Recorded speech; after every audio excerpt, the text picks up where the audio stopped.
Bonsoir tout le monde, Erev Tov. Je suis bien capté, Gérard? C'est bon? Impeccable, Confirmez-moi. Impeccable. impeccable. Alors on y va. Voilà.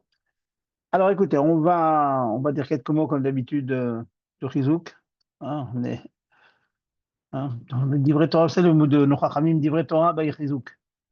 Beaucoup d'autres choses sur lesquelles on dit pas qu'il y a besoin de se donner du Chizouk. Mais dans le Divrei Torah, c'est pas du tout évident c'est pas de se concentrer, s'investir dedans. Et donc, il faut donner du Chizouk. Et pendant ces 3 semaines, ça s'appelle les 3 semaines, pas pour rien d'ailleurs. On nous demande donc de faire un effort sur le limoud, mais quel limoud? Limoud des Nyanim, du Bet Amikdash, du Mishkan, la Voda des Kohanim, etc., qui nous mettent dans le bain de, du Khorban Bet Amikdash et de la reconstruction très bientôt. Dans une tira, le Rabbi fait la remarque suivante que c'est 21 jours, du 17 amour honorable, on a fait comprendre 21 jours, 21 jours.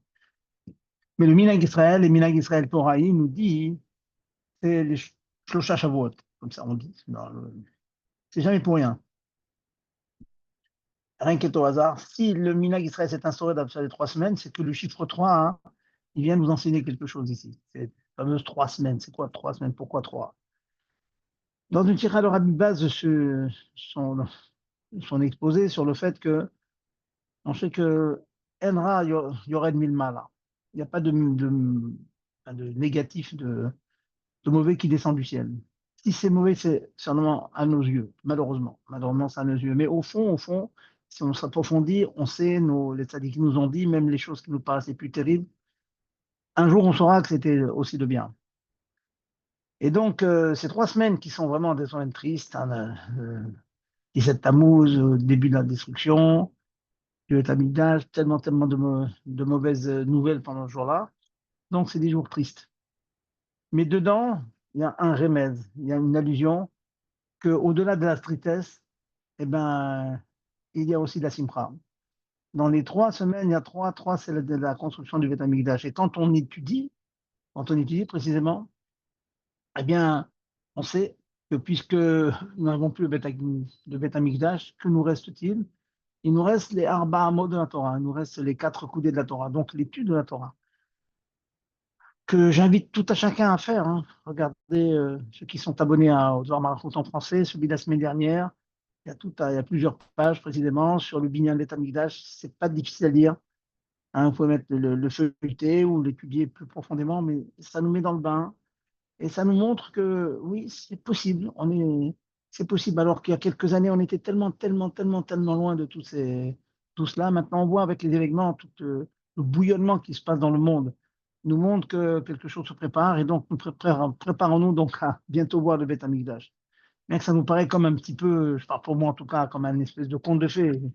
On a du mal à s'imaginer aller au Beth Amikdash avec ses troupeaux, avec ses animaux, pour apporter un korban ratat, un korban ola, euh, un korban shlamim, korban de paix. Ça nous paraît un peu vraiment très théorique. Et pourtant, on attend. On verra quelle forme il aura. Et donc, on va revivre ces choses-là. Un troisième nikuda, troisième point que je voulais rapporter là-dessus, c'est qu'il y a toute une discussion qui va construire Beth Amikdash. C'est Akash Baruch Hu, c'est Akash Baruch Hu, c'est Mashiach, c'est le peuple d'Israël, comment ça marche? Plusieurs possibilités pour cela. Certains disent effectivement ça vient d'Hachem, vient de descendre du ciel. D'autres disent ça vient de l'homme, c'est pas Mashiach. Certains veulent dire qu'en fait c'est pas une contradiction. C'est que le binyan général il va descendre du ciel, mais c'est Mashiach qui va mettre les portes. Or, on sait que mettre les portes c'est faire un kinyan, c'est faire un acte d'acquisition et donc ça sera considéré comme si c'est Mashiach qui l'a fait. Un peu. Et Mashiach, en tant que roi du clan Israël, ça veut dire que il est le shliach du clan Israël, donc c'est tout le clan Israël qui va le construire. Donc voilà, on vit cela, on espère surtout que ça se fasse dans la paix, pas dans les choses négatives que l'on vit maintenant, malheureusement, que ça va se faire dans la paix, que tout le monde va enfin reconnaître, le monde va enfin reconnaître la dette qu'il a envers le clan Israël. Hein, que les chrétiens, c'est quelque chose d'évident. Eux, ils le savent, ils commencent à reconnaître hein, depuis une trentaine d'années. la dette, qu'on n'est pas juste le peuple témoin qui est là dans sa souffrance parce qu'on n'a pas reconnu celui qu'il fallait reconnaître, pas de Shalom. Eh bien, non, ils ont ça a changé. Qu'à Israël, ils ont quelque chose, ils ont une mission à faire. Ils ont une mission à faire dans le monde. Ça a changé beaucoup, beaucoup, beaucoup. Par contre, le monde du Coran, le monde, il est encore loin derrière cela. Bien que j'ai ouï dire que certains intellectuels commencent à se dire que finalement, beaucoup, beaucoup de choses qui sont dans le Coran ont l'air de prendre leur source dans la Torah, hein, dans la Bible, tout simplement dans notre Bible. Et donc, il se pose des questions quelquefois. Et puis, il faut savoir que le clan Israël, il faut avoir cette gava, cette fierté de dire nous sommes hors la goïne, nous sommes la lumière des nations. Toutes les valeurs, des valeurs que l'on trouve en Occident, en Orient aussi, bien sûr, quand j'ai l'Occident, mais je ne veux pas parler des valeurs de certaines en Chine, par exemple, ou au niveau des hindous, ça que c'est une culture qu'on connaît beaucoup, beaucoup moins. Mais les valeurs traditionnelles avec lesquelles on vit, aussi bien dans les deux grandes religions monothéistes, à savoir les chrétiens et les musulmans, la base, on cherche, on retourne, la base, c'est la Torah. C'est tout. Les grands principes fondamentaux, l'amour du prochain, le respect des parents, l'interdiction du meurtre et du vol, etc. Tout ça, c'est marqué dans la Torah. Et donc, c'est pour cela, on peut se dire que oui, on est le hors lagoïm, et surtout être prêt. Alors, je reviens, je parlais un petit peu de l'actualité. Avoir la conviction et le dire surtout, ça sort de nos bouches. Hein, on dit dire les choses, c'est les créer. On parle maintenant des Yehuda Shomron, qui était la gouvernance d'Israël dessus. Il faut que chacun d'entre nous, qui avons la foi, nous disions au monde, Israël, les frontières, bon, on va les définir, hein, il faut avoir dans les cartes, je ne parle pas d'Israël actuel, je parle de l'Israël, de la Torah, il appartient au clan d'Israël. Il faut que ce soit clair. Il n'y a pas de colonie qui tienne. On ne connaît rien du tout. On est chez nous. Et si on n'y est pas, on va s'installer. Il faut que nous, on le dise. Il ne faut pas avoir honte de le dire à la télévision, à la radio. Il faut le dire gentiment, calmement, sans s'énerver, sans s'exciter. Personne ne nie que là d'Israël, ce sont ceux qui ont conquis Israël à l'époque de Yeshua, la promesse d'Hachem, et qu'Israël nous appartient, c'est tout. Voilà, cette petite introduction pendant ces 3 semaines de destruction, mais qui, Bezat Hachem, vont bientôt être mises à perte, vont se changer en construction. Donc,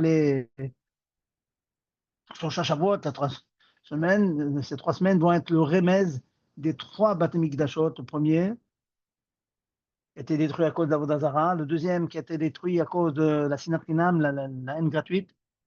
Eh bien, le troisième va se construire avec l'amour gratuit. Enfin, on va voir tout le cas d'Israël, main dans la main. Bien sûr, des opinions différentes, mais opinion, c'est une chose.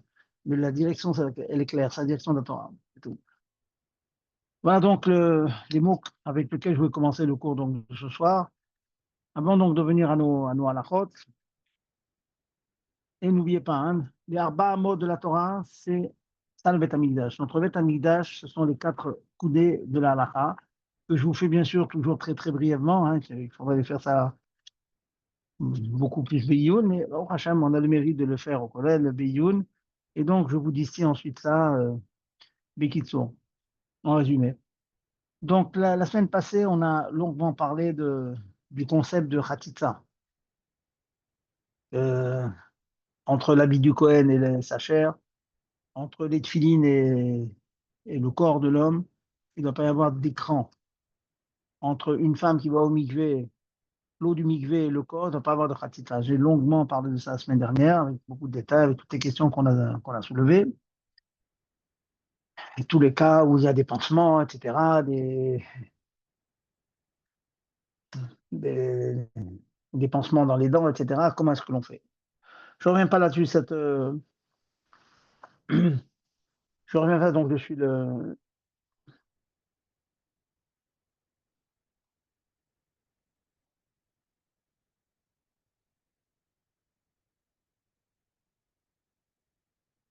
Oui, allô, vous nous entendez? Oui, oui.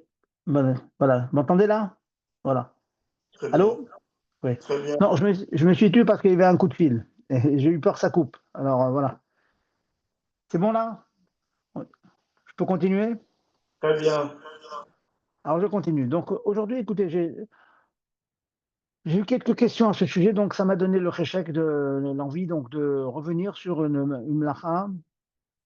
Je pense qu'on l'a étudiée d'une certaine manière les années passées. Eh bien, c'est la mlacha de dash. Dash, il veut dire battre le blé, et surtout ses conséquences. C'est la mlacha de srita. Srita, faire srita. Alors, d'immenses nafkaminot, on dit. Nafkaminot, c'est la conséquence qui sort de cette mlacha. Je vous en cite quelques-uns. Se sécher les cheveux, appuyer sur la barbe pour enlever le Shabbat, je parle bien sûr, pour enlever l'eau qui coule de sa barbe, euh, faire des jus de fruits, utiliser du papier mouillé. Les lingettes mouillées sont problématiques. Il y en a qui m'a dit, mais moi j'ai du papier sec, mais est-ce que j'ai le droit de le mouiller pour me nettoyer avec? Et donc cette nakhala, elle est extrêmement fréquente. Ou bien j'ai vu ce Shabbat quelqu'un qui a pris donc des cornichons, enfin toutes sortes de légumes en saumure. Et puis, il était gêné par le jus qu'il y avait dedans, il a appuyé dessus, il a jeté le jus. Est-ce que c'est permis, cette chose-là? Et vous allez voir qu'il y a certains cas qui, oui, sont permis et d'autres qui sont interdits. La majorité sont interdits. Alors, d'abord, juste une petite introduction sur le shoresh de cette mlacha. Vous savez que les mlachot s'apprennent du Mishkan. Dans le Mishkan, on faisait un certain nombre de travaux pour construire le Mishkan. On fait des couleurs, les couleurs qui faisaient on colorait les tentures et les pots. Donc, j'étais amené à prendre des produits agricoles. Et quand on prend des produits agricoles, prenons le cas du blé. Le blé, pour obtenir le grain, d'abord, on tape sur le grain et on sépare le grain de l'épi. Et bien, tout acte qui ressemble à la séparation du grain de l'épi est considéré comme ou la mlacha de dash, battre le blé, ou bien une dérivée comme srita. Au même titre que séparer le grain de l'épi est interdit minatora, séparer ce qui est dans un fruit, dans le cas du raisin. Dans le raisin, il est fait, c'est une succession, hein, une accumulation de petites alvéoles, comme ça, dans lesquelles il y a du jus. Quand on appuie dessus, on casse ces alvéoles, le jus sort. Donc ça ressemble précisément à l'acte d'extirper le grain de l'épi. Donc faire un jus de raisin ou d'huile, le jus de l'huile, c'est ou de, pardon, d'olive. Le jus d'olive, c'est l'huile. Donc ce sont les deux fruits que la Torah interdit de presser. Donc, n'ayez pas la bonne idée un jour que vous n'aurez pas de vin à la maison, vous avez le kidouche à faire, dites bon, maintenant, qu'à ça tienne, je prends un kilo de raisin à la maison, je l'écrase, et puis ça me fait un petit verre du jus de raisin, je peux faire le kidouche. C'est l'interdiction de la Torah. Alors, là, je vais vous faire un petit exposé pour expliquer pourquoi ces deux fruits-là sont interdits, alors que les autres fruits, dans leur immense majorité, ne sont interdits que des rabanan, que par nos sages, par les chachamim, mais pas par la Torah. Pourquoi? Quelle différence? Pourquoi faire un jus d'orange, de pamplemousse ou de poire ou de prune? Pourquoi ça ne serait pas interdit minatora? Alors, il y a deux explications. Là, je vais rentrer un petit peu dans le profondeur des explications. La première explication est à proposer par Rashi dans la Gemara. Il dit Orchayou Beachi. Qu'est-ce que ça veut dire? Ce sont les deux fruits dont le derrière, l'habitude, c'est d'être pressé. Ça veut dire, si on voit l'immense production de raisins qu'on puisse faire dans le monde, ou l'immense production d'olives, l'immense majorité de ces productions est davantage réservée à l'obtention de leur jus que à la achila elle-même, à la consommation elle-même. Je n'ai pas les proportions exactes, mais il est évident qu'on fait beaucoup plus de vin et de jus de raisin que l'on mange du raisin. De la même manière, on mange beaucoup d'olives, mais la consommation d'olives par rapport à la quantité d'olives qui servent à faire du jus d'olive, ça veut dire de l'huile d'olive, est très petite. Comme la majorité de ces fruits sont faits pour leur jus, donc on considère que la séparation de ce jus de sa source, c'est comme séparer le grain de l'épi. Parce que le derer, c'est comme ça, la majorité, comme ça nous dit Rachid. Donc, il ressort de Rachid que les autres fruits, dans l'immense majorité en général, ont fait moins de jus que l'on les mange en l'état. Prenons les pêches, prenons les prunes, prenons les poires. Il est clair qu'on mange beaucoup plus de poires qu'on consomme du jus de poire. Pour les oranges, on peut discuter. Bien qu'aux dernières nouvelles, on a fait des recherches et jusqu'aux dernières années, le monde consomme davantage d'oranges sous forme d'oranges, de fruits, que sous forme de jus de fruits. Adayom, jusqu'à aujourd'hui. Bon, ça peut changer, malgré l'immense quantité de jus de fruits qui est consommée dans le monde, de jus d'orange, de jus de citron, de jus de pamplemousse qui est consommé dans le monde, il n'en reste pas moins que on en reste encore que le fait de consommer le fruit lui-même, il y en a plus. Il y en a davantage. N'oubliez pas qu'il n'y a pas que la consommation comme ça, on l'utilise dans les repas, dans les recettes, dans les confitures, etc., etc. Ça voudrait dire que si un jour, on peut imaginer que on va basculer et que la majorité, toujours d'après ce que j'explique maintenant, d'après Rachid, hein, que la raison pour laquelle les olives et le raisin sont assourds minatora, c'est parce que l'habitude, c'est d'en faire un jus. L'habitude du monde, c'est plus de le consommer sous forme de jus que sous forme de fruits. Donc, on peut imaginer que si un jour, il y a des fruits qu'on va davantage utiliser pour leur jus que pour la consommation elle-même, ça pourrait basculer, ça peut être un interdit de la Torah. Et certains pensent comme ça. Il y a une deuxième idée, j'en parle, vous allez voir, on va trouver des nafkaminotes très intéressantes, qui disent qui expliquent comme ça, ils se basent sur le Ran, hein, sur d'autres, et comme ça penche à Mourazaken, Pashtout, que la différence entre le raisin et l'orange, ce n'est pas que le raisin, la majorité en fait du jus, et l'orange, la majorité on le mange en tant qu'orange, c'est pas ça le point de différence. Le point de différence, c'est la définition du jus qui est dans le raisin et la définition du jus qui est dans l'orange. Qu'est-ce que ça veut dire? C'est quoi la définition? C'est quoi un jus? C'est un jus, ça c'est un jus, ça c'est un jus. Alors ça veut dire quoi? Ce que l'on appelle un mashké, d'après la Torah, un mashké, en général, il y a une terminologie qui dit que le mashké, c'est un liquide qui a le corps d'amener la touma. Quand vous avez un fruit, un aliment qui touche un liquide, alors ce fruit devient apte à recevoir la touma. Nous sommes tous impurs. Si nous touchons par exemple un fruit qui est mouillé avec de l'eau, eh bien l'impureté que nous avons dans les mains se transmet au fruit. Si par contre le fruit, il est mouillé non pas avec de l'eau, mais avec un jus de fruit seulement, eh bien le jus de fruit ne transmet pas la touma. Je pense que tout le monde connaît ces halakhot, que normalement lorsque l'on touche, on prend un cornichon, on prend une olive qui est dans une saumure, il faut faire un netilat yadayim avant. Sans bracha, mais on fait netilat yadayim. Malheureusement, beaucoup négligent cette halakha, mais on la connaît. Donc, si un jour vous êtes à table, vous piquez vous piquez une olive avec votre main, si l'olive est mouillée, eh ben, il faut ou bien la sécher, ou bien faire netilat yadayim sans bracha. Eh bien, ces liquides qui amènent la touma, qui amènent l'impureté, il n'y en a pas 36, il y en a 7. Je vais vous donner le moyen mnémotechnique, c'est une occasion de faire une petite razara, hein, si vous me permettez. Une petite razara, c'est Yad Shachat Dam. Un moyen mnémotechnique intéressant. La main a égorgé le sang. Bizarre. Yad Shachat Dam. Alors allons-y. Yad, c'est un Yud. Yud, c'est Yayin, le vin. Dalet, c'est le Dam, le sang. Shin, c'est Shemen, l'huile. Chet, c'est Chalav, le lait. Tet, c'est Tal, la rosée.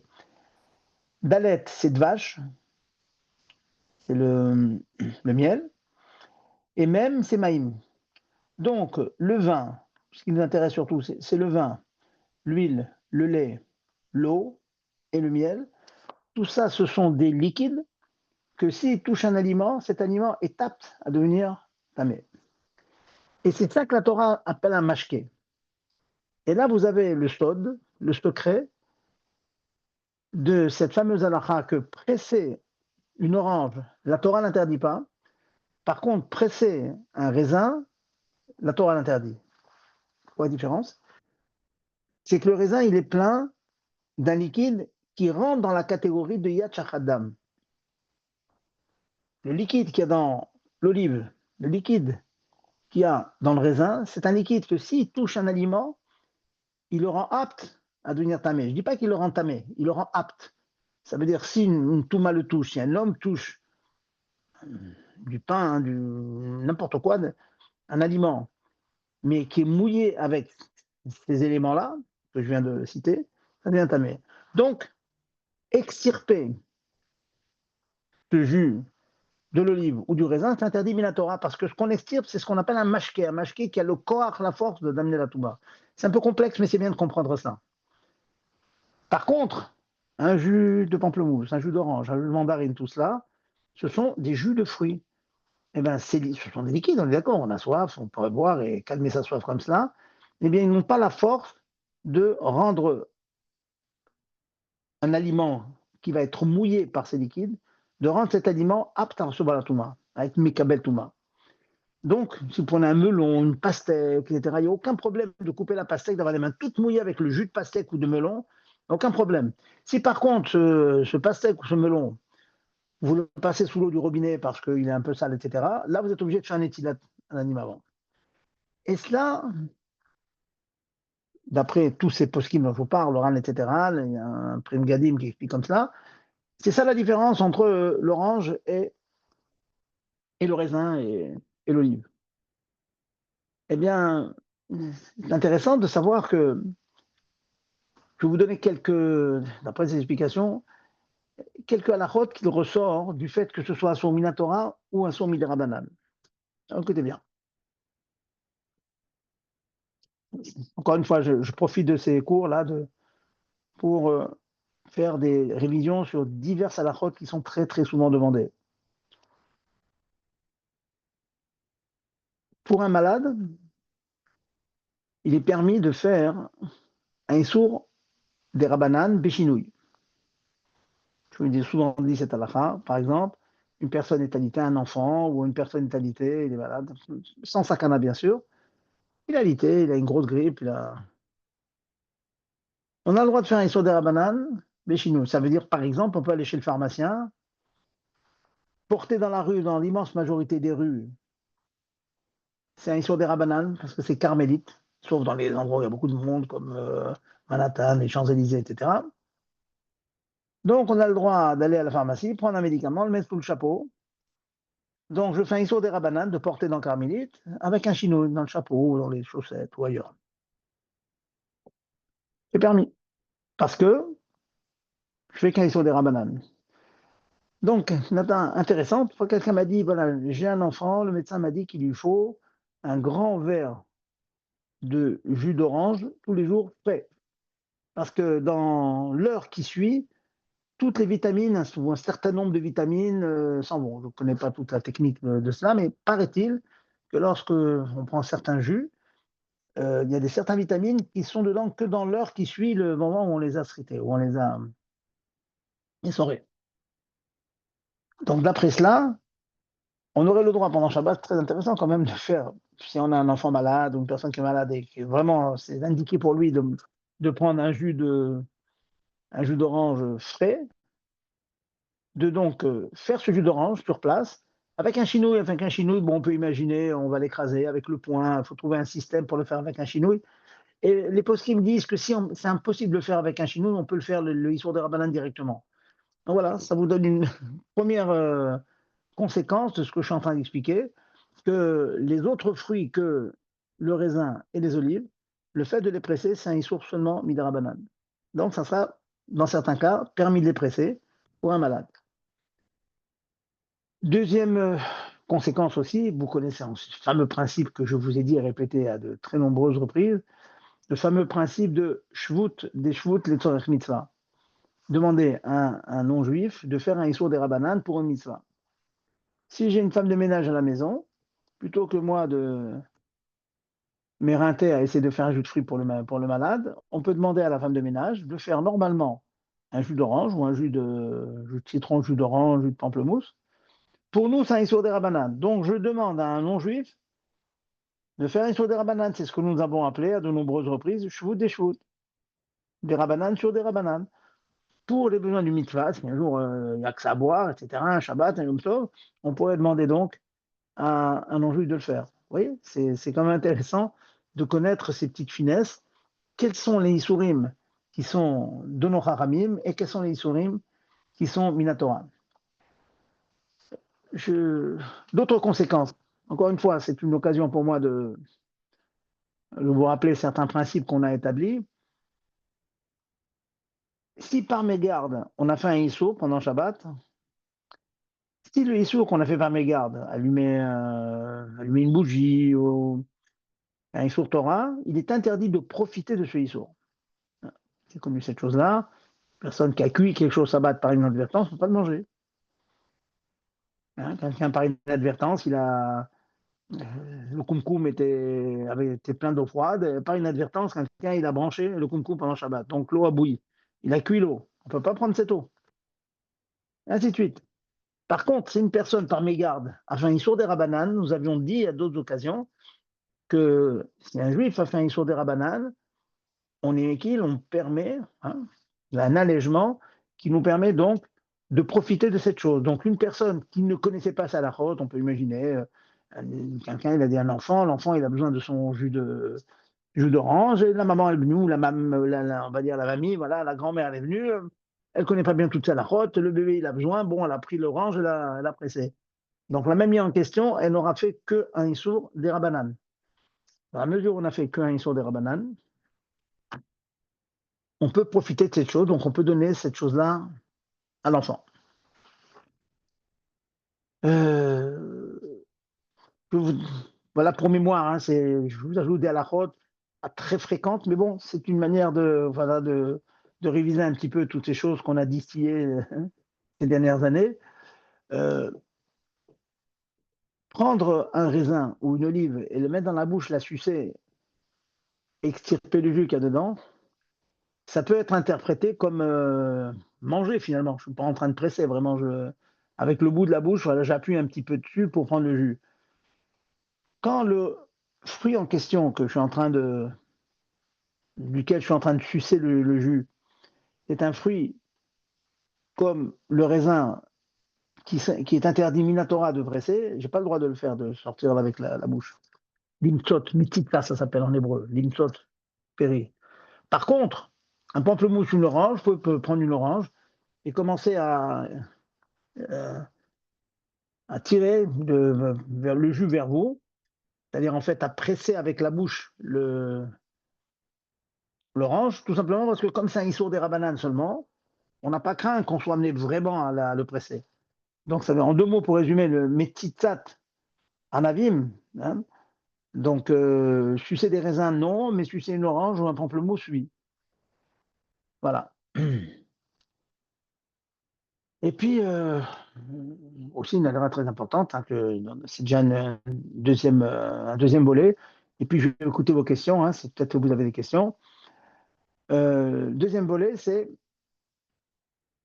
vous savez que presser, donc, est interdit quand on presse dans un récipient vide ou dans un liquide.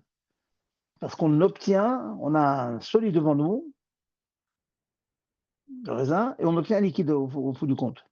Mais si maintenant on presse une orange, qui est un solide, mais que le résultat, c'est encore un solide. Par exemple, vous pressez une orange sur du riz, ou vous pressez du citron sur une salade verte. Ça veut dire que la fonction du jus qui sort de votre citron n'a pas une fonction de liquide, il a une fonction de condiment qui va donner du goût à la salade. Ça, c'est permis. Quand le fruit en question peut amener à une sourtora, comme par exemple du raisin, on s'abstient d'écraser du raisin dans du riz, une paella ou un couscous, on s'abstient. De peur qu'on se trompe et on écrase le raisin directement dans un verre vide. Mais pour les autres fruits dont l'interdiction est interdite, midera banane, comme l'orange, pamplemousse, etc., On peut le faire sans problème. Une halakha que vous connaissez, vous avez parfaitement le droit de prendre une orange. Si vous trouvez que votre couscous ou votre riz ou votre plat solide, je dis bien, il est un peu sec, vous pouvez le rendre plus humide en pressant une orange ou un pamplemousse ou un citron par-dessus.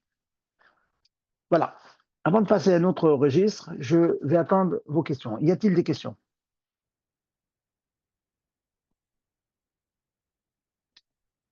Pas de questions?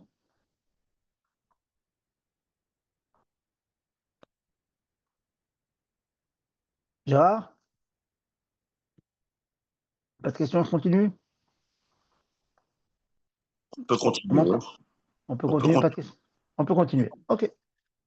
S'il y a des questions, n'hésitez pas à m'interrompre. Hein, c'est juste un gros éventail de chazarot que je fais et qui me permet au fur et à mesure de revenir sur les principes fondamentaux qui retournent dans Shabbat, des shoots et sur des rabbanan pour un relais, etc., etc. C'est des principes avec lesquels qu'il faut bien maîtriser pour pouvoir les utiliser. Maintenant, nous allons passer à un dîme l'halakha qui interpelle, qui pose question. La Gemara Shabbat nous dit la chose suivante, d'après de nombreux poskim et moraïm, que des kvashim, ça veut dire tout simplement des fruits, des légumes en saumure, des cornichons, imaginez des saumures, ou bien des shlakot. Shlakot, ça veut dire c'est des légumes qui ont été bouillis dans de l'eau. Hein. Et après des poireaux, voilà, vous avez fait des poireaux dans de l'eau, etc. Bien, sachez que ça peut paraître étonnant que l'halakha nous dit que si vous êtes dérangé par la profusion de liquide qui est dans le légume, par exemple, vous avez croqué un cornichon, et puis, hop, c'est tout éclaboussé, il y avait plein de liquide dedans. Donc, je vous posez la question, est-ce que j'ai le droit d'écraser, d'appuyer sur mon cornichon pour me débarrasser de ce liquide, ce trop plein de liquide qu'il y a dedans? Eh bien, ça peut paraître étonnant, c'est permis. Si vous appuyez sur le liquide et vous le récupérez dans le bol, ça veut dire qu'il va encore avoir sa fonction de saumure. Donc, vous pressez le liquide pour récupérer le liquide, ça c'est interdit. Mais la majorité des cas, on fait ça parce que le liquide dérange, chaque fois qu'on mord dedans, ça éclabousse. Donc, votre intention, c'est de vous débarrasser de ce liquide, ceci est permis. C'est quoi la différence? Pourquoi ceci serait plus permis que les oranges et pamplemousses, sur lesquels nous avons dit que malgré le fait que la Torah n'interdit pas, mais les Chachamim interdisent. C'est la différence entre la majorité des fruits que les Chachamim interdisent de presser. Par contre, les saumures et les légumes au bouillon, quoi. Au bouillon, on peut appuyer dessus pour se débarrasser du liquide. Alors, c'est une question délicate et les poskim s'interrogent beaucoup là-dessus. Pour résumer, il y a deux logiques qui ont été dites. La première, c'est que ce n'est pas du tout le derrière, c'est pas du tout l'habitude de presser ces saumures, ces cornichons. C'est pas l'habitude comme ça. On peut dire c'est pratiquement jamais on appuie dessus pour récupérer le jus. Pratiquement jamais. Ça peut arriver, tout peut arriver, mais le derrière, c'est pas du tout d'appuyer dessus pour séparer. Malgré tout, si vraiment j'appuie sur le cornichon pour récupérer le liquide, ça commence à ressembler un petit peu à écraser des raisins. Donc les chachamim, les sages interdisent. Mais si maintenant mon intention c'est de me débarrasser de ce jus, donc de toute façon, ça ne peut pas être assur minatora dans la mesure où je ne suis pas du tout intéressé par le produit de la mlacha du Issour, chachamim permettent. En deux mots, c'est pas du tout le derrière de presser. Et quelque chose sur lequel il n'y a pas de derrière d'essorer de presser, on peut le faire pour se débarrasser. D'autres, Mashmaou du Admour Azaken, comme ça aussi, d'autres veulent expliquer que la raison du éther, c'est que, en fait, ce qui est à l'intérieur du cornichon en question, c'est comme du jus de cornichon, hein. Ça ne fait pas partie des fameux 7 liquides qui amènent la Touma et donc sur lequel il y a l'interdiction de presser, d'être sochet. Or, comme on a expliqué, presser une orange, presser un pamplemousse, étant donné ce qu'on presse, c'est le jus de pamplemousse, c'est pas. Et le jus de pamplemousse ou d'orange ne fait pas partie des fameux 7 liquides qui amènent la Touma. Donc, ils ne s'appellent pas mashké, ils n'ont pas le nom de mashké, de liquide de Touma, mashké égale, sous-entendu, liquide qui amène la Touma. Du jus de cornichon, ce n'est pas le cas. Donc, les Chachim n'ont pas interdit. Non seulement la Torah n'interdit pas, puisque c'est pas, n'appartient pas aux 7 liquides, et deuxièmement, les Chachim n'interdisent pas parce que vraiment, on est très très loin de l'eau, etc., et des 7 liquides qui amènent la Touma. Voilà. Donc, retenez cette halakha. On voit des fois des personnes qui sont dérangées, ils croquent sur le. Je les vois appuyer, prendre leur fourchette, appuyer sur le concombre, hein, appuyer sur le cornichon, sur les olives en saumure, sur les citrons Beldi. Il y a beaucoup, beaucoup de liquide dedans, et donc mordre dedans, c'est parfois un peu délicat, donc certains appuient avec la fourchette dessus, c'est pas interdit, dans la mesure où on jette le liquide. Voilà, c'est un petit ridouche. Y a-t-il des questions là-dessus? Pas de questions? Pas de questions. Alors, j'élargis encore, donc, on va passer, après, on va pas parler donc des fruits, des Bon, légumes. bonsoir, Rav, excusez-moi, juste si on est au Kiddush Shabbat et que le cornichon, on le presse pour enlever l'eau qui sort du bocal, de la boîte de conserve, et qu'on le presse avant de le manger, on presse sur une assiette, on peut le manger, il y a pas de, on peut le faire sans problème, c'est ce que vous avez dit. Exactement. Ok, Exactement. Ça peut vous paraître étonnant, mais oui. ok. Voilà.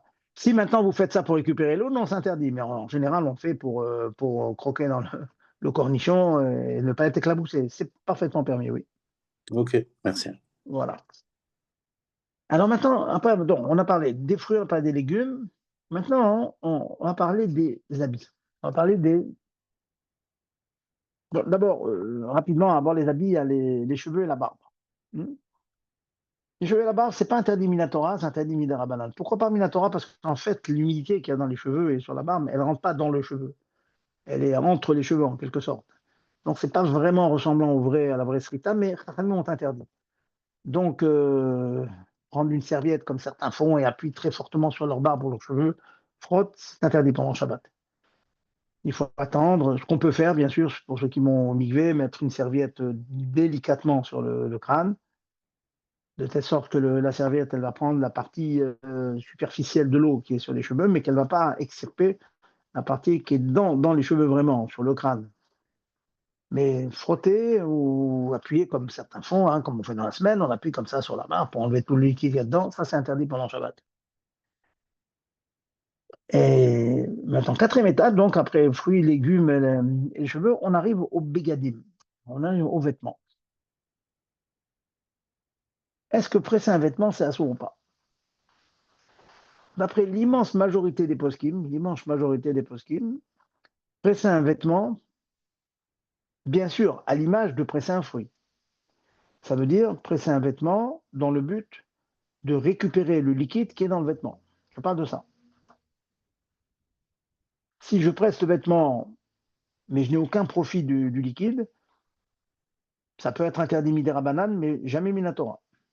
C'est toujours à l'image de la source du Av Mlacha. Le Av Mlacha, c'est battre le blé, rappelez-vous. Donc, c'est extirper le grain. Donc, j'extirpe, je profite du grain que j'ai sorti de l'épi, que j'ai détaché de l'épi. Donc, j'ai un liquide dans une serpillière, j'ai un liquide dans une éponge, j'ai un liquide dans un papier. Si je suis intéressé par le liquide qui sort, ça s'appelle sochet de la Torah parce que je profite du liquide qui sort. Alors, il y a des grosses conséquences de cette chose-là.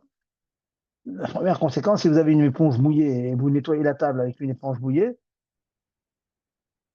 si elle est mouillée, l'éponge, c'est parce qu'on est intéressé, on appuie parfois d'ailleurs sur l'éponge, afin que le liquide, le produit qui va nettoyer, qui est balourd, qui est avalé dans l'éponge, va sortir et va nettoyer la table, la surface plane. Donc ça, c'est sorette, c'est interdit. Si on prend une serpillière mouillée, on la passe sur le carrelage, on est intéressé par le fait que le liquide qui est dans la serpillière sort de la serpillière pour nettoyer le parterre. Donc c'est sorette. Un cas aussi que quand je dis à beaucoup de gens, ils me disent ah, c'est bien dommage, on a pris des habitudes depuis très longtemps. Euh, les mamchatot lachot en hébreu, c'est les lingettes en français. Les lingettes, je ne vois pas comment on peut permettre des lingettes dans la mesure où le but du liquide qui est dans la lingette, le but, c'est que quand on utilise la lingette, on nettoie, eh bien, le liquide qui a pénétré la lingette sort, à part la partie qui est sur la superficie, bien sûr, mais à part ce qui est sur la superficie, il y en a à l'intérieur de la lingette, et celle-là, elle sort de la lingette, et donc elle nettoie, c'est interdit. Bon, je sais qu'on en a déjà parlé les années passées, beaucoup de gens disent, ah, c'est pas possible, comment est-ce qu'on fait? En tout cas, moi, je vous dis mon opinion, et l'immense majorité des poskim sur lesquels on s'appuie, ils interdisent. Même ceux qui permettent veulent dire que peut-être que si on n'appuie pas du tout, on utilise la lingette de manière très lâche, très douce, de telle sorte qu'on n'appuie pas dessus, alors il est possible que l'eau ne va pas sortir. C'est pas ce qu'on appelle psychréché. C'est pas certain. Alors si c'est pas certain, peut-être que ce soit permis. Bon, mais j'ai pas encore, en ce qui me concerne, je n'ai pas donné le éther parce que pour moi, on est trop proche d'un issour de la Torah et on est tellement qu'il faut s'abstenir. Pour moi, c'est évident qu'il faut s'abstenir. Voilà. Euh, euh, voilà, donc je pense que je vous dis. Euh, y a-t-il des questions là-dessus? Ou c'est bon? Oui, bonsoir, Rav. Bonsoir, madame, allez-y. Alors, par rapport à l'eau, donc quand il pleut, donc on a le manteau complètement mouillé. Est-ce que c'est un problème de le retirer? Parce que finalement, on va le toucher, on risque de, je sais pas, De presser d'extraire un petit l'eau. peu. Écoutez, euh, le nitna à Torah les malachas charet. La Torah n'est pas donnée aux anges. La Torah n'a pas interdit de sortir dans la rue quand il pleut. Donc, on est des fois dans des situations où on est trempé. Oui, Vous rentrez chez vous et délicatement, vous prenez votre manteau, tâchez de ne pas appuyer dessus, etc., pour ne pas être amené à être socrète. On est obligé quand même de tenir un petit peu, de faire une petite rita voilà, microscopique. tout Ça, à c'est fait. pas interdit. Donc, vous prenez votre manteau, vous mettez sur un cintre et faut pas le mettre D'accord, faut pas le mettre sur des cordes d'étendage classiques, hein, de oui. peur que, voilà. Par Mais contre, vous pouvez le mettre sur un dossier de chaise ou bien sur un cintre, pour voilà. l'instant, il n'y a pas de problème. Parce que des Il fois, n'y a pas de problème. il pleut beaucoup et c'est carrément mouillé, mouillé. Il n'y a pas de Ah oui, problème. oui, ah oui, oui, il faut le mettre dans un endroit, sinon le parterre, il va être trempé. Je suis d'accord avec vous. Il faut D'accord, le mettre ok. sur des endroits, oui. D'accord, Voilà. merci. Une deuxième question, s'il vous plaît. Qu'est-ce que vous pensez des éponges autorisées pour le Shabbat? Écoutez, je ne peux pas vous donner une réponse générale parce que c'est au cas par cas, hein. Mais j'ai Ah, vu certaines qui ont été fabriquées de telle sorte qu'il y a des gros trous à l'intérieur. Donc, il n'y a pas suffisamment de connexion, de lien entre le liquide et le solide pour que ce soit. C'est un petit peu, en quelque sorte, ouais, comme s'il y avait des petits tuyaux à l'intérieur. Si vous extrayez de l'eau d'un tuyau, c'est pas sorette. Sorette, il faut que ça rentre dans les fibres de quelque chose, bon, d'un tissu ou de. Donc, si maintenant, dans cette éponge, il y en a comme ça, par exemple, les éponges qui sont très concentrées, oui, avec lesquelles on frotte beaucoup, comment ça s'appelle ces éponges-là, anciennes, qui frottent là, quand on les frottait avec les éponges en fer. Les éponges en fer, là, c'est oui, très fin. Ce sont des fils qui sont très fins, donc l'eau, elle rentre dedans, ça ressemble à un tissu. Mais les oui. éponges qui font de nos jours, ils ont réussi à en faire où les fibres en question, elles sont très éloignées, donc c'est permis. Donc, je ne peux pas vous répondre sur les marques, mais j'en ai vu certains que oui, on peut permettre. Mais enfin, demandez quand même, hein, prenez à chaque fois et allez demander au rab, aux Ah, personnes qui convainquent, pour savoir si elles rentrent dans les conditions. Et ça dépend aussi du Ah, Hersher. Ça peut être oui, ça dépend ah qui oui, donne le d'accord. Hersher, oui, bien sûr. Mais Ah c'est d'accord, entre parce le que concept, mais le concept, il est compréhensible, le concept. non, parce que c'est quand même une responsabilité de mettre ça dans le commerce, de dire que c'est Ah, l'Irlot Shabbat et mais je suis d'accord avec vous, madame, hein, c'est parce malheureusement, que alors, on voit plein de choses comme ça. Ah oui, ouais, je sais bien, je suis d'accord avec vous, madame. donc il vaut mieux vérifier alors. Ah oui, il faut me vérifier, ouais, faut me Ah ouais, vérifier. d'accord. Je vais OK. vous donner un exemple de ce que vous dites, madame. Ils ont sorti en Eretz Israël des lingettes cachées à les Shabbat. Je Ah veux oui, bien croire. Ça veut dire quoi? Ça veut dire, ah je oui, suppose, ça veut dire qu'ils ont tellement séché la lingette qu'elle est ouais, à peine mouillée que si vous appuyez dessus, il n'y a rien qui va sortir. Je, d'accord. je veux OK, bien, bon. mais je suis avec Rivka, avec mes élèves. Elles m'ont parlé de ça. Je leur ai dit, amenez-moi vos lingettes. Eh ben, j'ai appuyé bien sur la lingette. Il y avait un filet de blanc, de liquide blanc qui sortait. Vous voyez ce que je veux dire? Ah OK, Donc, d'accord. faut se méfier. Faut se méfier. OK, Voilà. OK. Merci, merci Raph. Je vous en prie. Autre question, messieurs, dames. Allez-y, n'hésitez pas. Pas de questions? Bon, alors on continue. Alors, puisqu'on est dans les aliments, dans la presse, etc., sachez qu'il y a un sujet qui s'appelle Via Beochalim, colorer un aliment. Alors, colorer de toute façon, de manière générale, quand la colle se tient, c'est Assour Minatora, ça fait partie des Tzover, c'est une des 39 Melachot. Maintenant, pour les aliments, il y a une très grande divergence d'opinion dans les poskim. Admour Azaken et Mekil, Azaken permet de colorer des aliments. Et apparemment, même si l'intention de la personne, c'est vraiment de profiter de la couleur, du genre, elle va mettre du jaune sur le riz pendant Shabbat.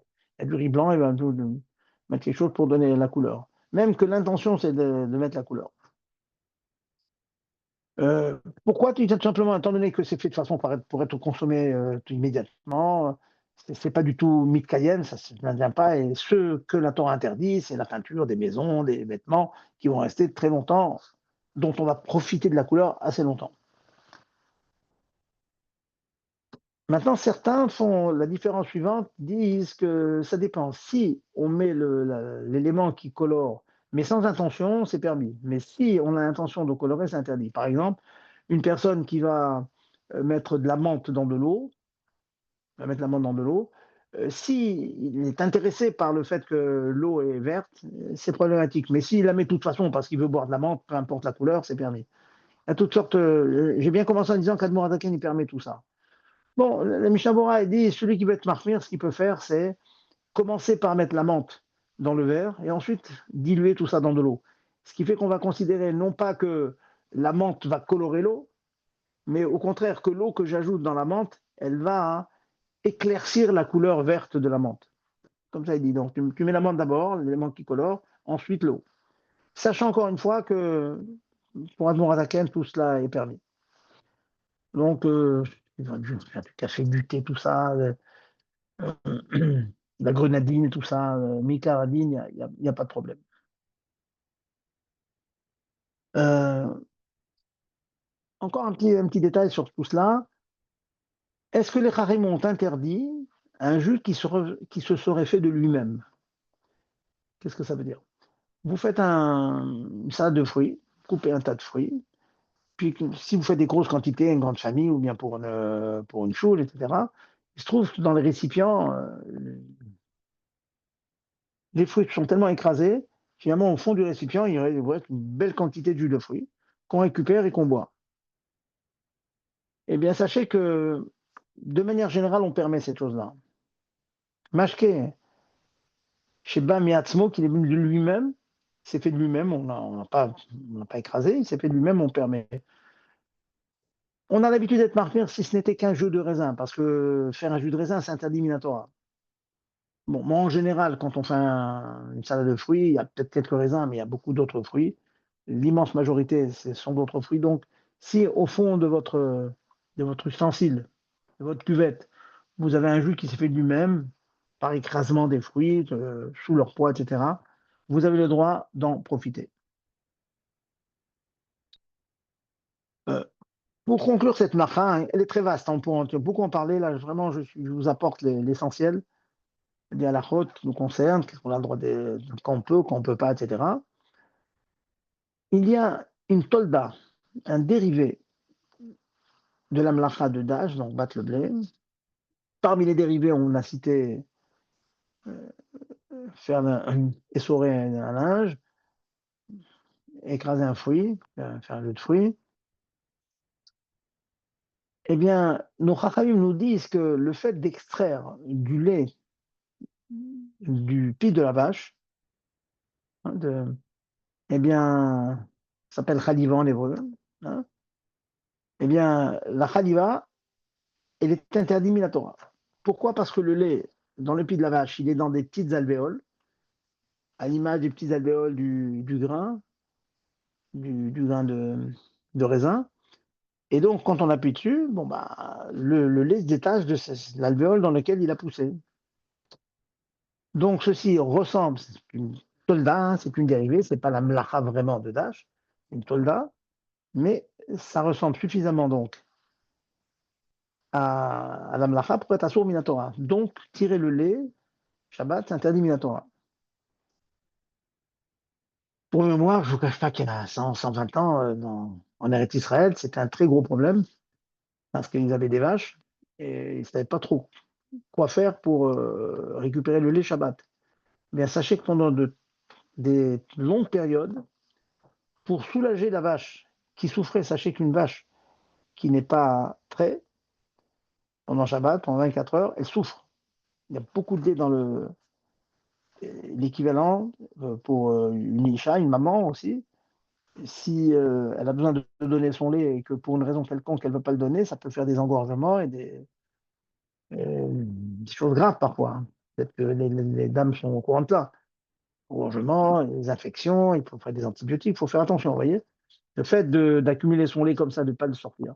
Donc, il se trouvait que pendant certaines périodes, il était obligé de faire la traite des animaux, mais comme c'est un sourd de la Torah, il faisait la traite et il jetait le lait. Dans la mesure où on n'avait pas de profit de l'amlacha, donc l'interdiction n'était plus minatora, c'était midera banane. Et à cause du tsar Baal Chaim, à cause de la souffrance que pouvaient endurer les vaches, la Torah nous permet, les chachamim aussi nous permettent de faire un issour des rabanan, donc traire un animal en jetant son lait, issour des rabanan, on a le droit de le faire pour éviter la souffrance d'un animal. Il y a droit que la Torah fait extrêmement attention à la souffrance de toutes les créatures. Alors, de nos jours, j'ai eu des cas comme ça, des mamans qui, le bébé refusait d'allaiter, donc elle était bien embêtée le Shabbat, elle donnait des biberons d'un autre lait au bébé, mais il fallait qu'elle se débarrasse de son lait.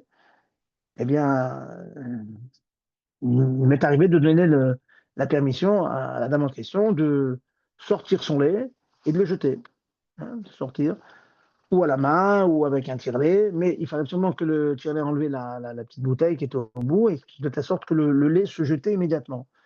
Donc, dans la mesure où le lait se jetait immédiatement,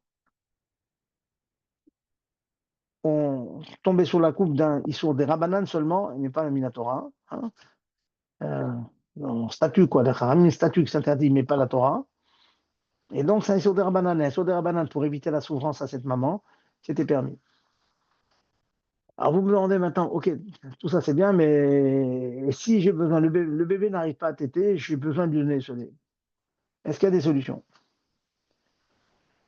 Alors, je vais vous répondre que oui. En tout cas, j'ai eu l'occasion, hein, dans ma carrière, même dans ma famille, de donner le héter suivant, c'est de tirer le lait avec une minuterie.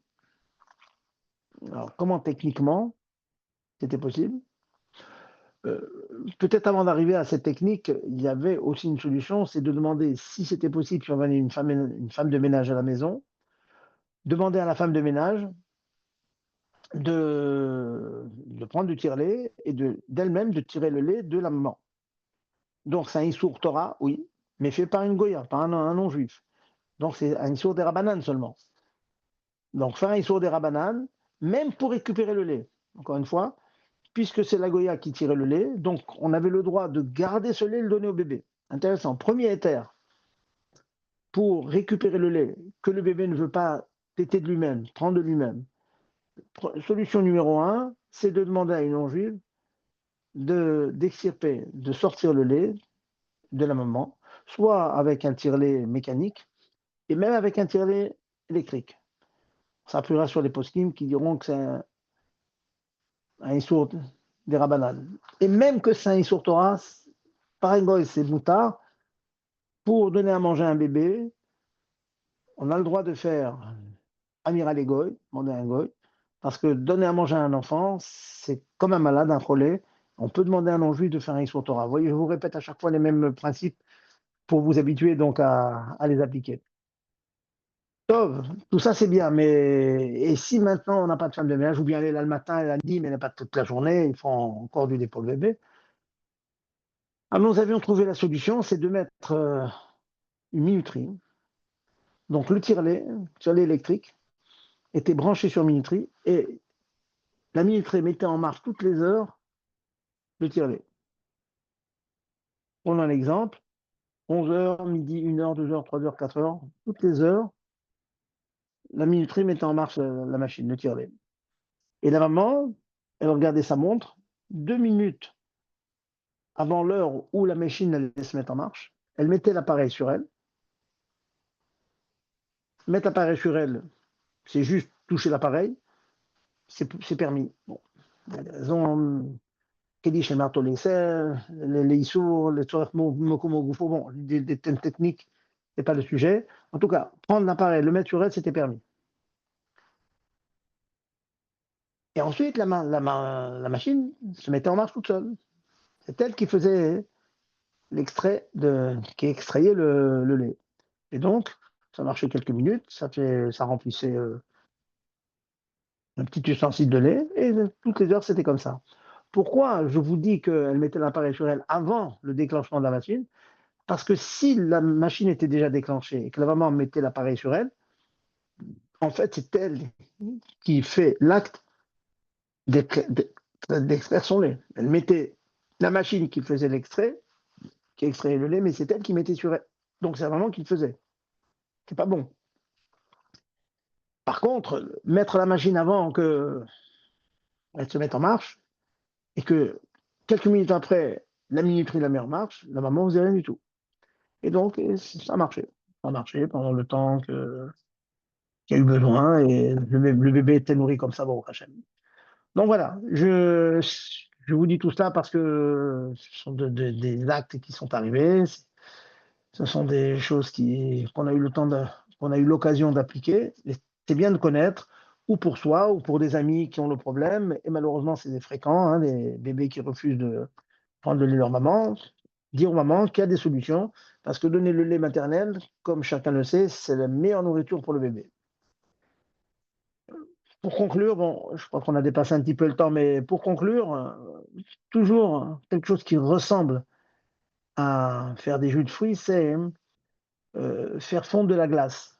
Je vous dis ça très, très, très brièvement. Il y a beaucoup de chitotes, beaucoup d'avis dans ça, mais je vais vous dire l'avis le plus communément admis. Alors, on évite de laisser des glaçons de la glace dans un verre dans une substance vide. Parce qu'on voit qu'il y a une transformation qui se fait, le glaçon devient liquide. Alors, si vous voulez refroidir un liquide, donc tâchez de mettre la glace, le glaçon, dans le liquide tant qu'il reste du liquide. Mais quand le verre se vide, il faut rajouter du liquide de telle sorte que on ne voit pas la transformation immédiate que le solide devient liquide. On ne voit que finalement que doucement ils font et que la quantité de liquide augmente. Mais on ne voit pas directement la transformation de de solide en liquide. Voilà. Donc, je conclus ce cours sur Dash. Hein, tâchez brièvement de vous rappeler tout cela. S'il y a des questions, je vous réponds. Sinon, on va se donner rendez-vous dans la semaine prochaine. On s'approche donc de Tcha B'Av. Comme on a dit, ce sont des moments pas faciles, moments difficiles, mais on a l'espoir et la certitude qu'ils vont être transformés, Miagol et Simfra, de la tristesse à la joie, et que tous ces jours-là vont être des Yamim Tovim, Bezat Hashem, que les 3 semaines vont se transformer en 3 Batem Mikdashot, comme j'ai dit tout à l'heure, de manière tout à fait positive, qu'on va apprendre. N'oubliez pas d'apprendre, c'est une mora du Rabbi, a bien beaucoup insisté, prendre des halachot ou dans le Rambam ou dans les prophètes ou dans. Il y a beaucoup de Kuntresim qui sont parus, regardez dans Dvar Malchut.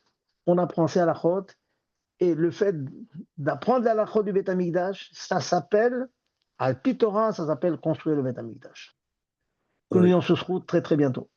Rav, excusez-moi, juste une question qui a un rapport avec tout à l'heure, parce que c'est des choses qu'on fait souvent par erreur à la maison. Quand on ouvre une boîte de thon et qu'on veut séparer l'huile ou l'eau du thon, c'est quoi rapidement, sans vous prendre trop de temps, c'est quoi exactement la bonne méthode? Ou des Alors, cornichons, ou des olives, ou peu importe. alors ça demande une réponse un peu longue, mais je vais quand même Ah, tâcher. Non, non, alors non, la semaine prochaine, si vous voulez, la semaine prochaine, c'est je vais pas. voir. Bah alors, je vais vous en dire une au moins. La boîte de thon, pour la boîte de thon, si c'est du thon entier, c'est pas des miettes de thon. Les postes qui me disent que du thon entier, ça s'appelle un gros morceau, il n'est pas méourave avec le liquide, il n'est pas mélangé. C'est comme un œuf dans une soupe. Si vous voulez enlever l'œuf d'une soupe, c'est permis parce que l'œuf, il est gros, donc il n'est pas considéré comme mélangé avec le liquide. Donc, puisque ce n'est pas mélangé, il n'y a aucun problème de jeter l'huile et récupérer le thon dans l'ordre que vous voulez. Si par contre, ce sont des miettes de thon, on considère que les miettes de thon sont mélangées avec l'huile. Comme c'est mélangé avec l'huile, il faudra utiliser les 3 paramètres connus pour permettre borer, qui sont Beyad, Miyad, Ochel, Mitoch, Absolet. Avec la main et pas avec un ustensile de borer. Ça, c'est évident, la main ou une fourchette. Ochel, Mitoch, Absolet, vous prenez le bon du mauvais, c'est-à-dire vous prenez le thon et vous laissez l'huile. Deuxième chose. Et Miyad, vous le faites pour la consommation immédiate, c'est-à-dire pour le consommer dans la demi-heure qui suit. Dans ce cas-là, vous pouvez le faire. Si c'est un gros morceau, il n'y a aucun problème. Si c'est des petites miettes, vous employez les trois paramètres que je viens de rappeler. Voilà. Ça marche, merci beaucoup. Allez, quand tout va tout le monde, bonne semaine, Merci. en bonne santé. On continue à Ouais. prier. N'oubliez pas pour nos chers Hayalim qui sont là, qui sont au front. J'ai entendu, vraiment, il y en a qui sont complètement chvourim, il y en a qui font des dépressions. Malheureusement, il faut beaucoup prier pour eux, pour leur santé morale, et physique, morale et tout le reste. Allez, kol touv. À très bientôt. Au revoir. Kol touv.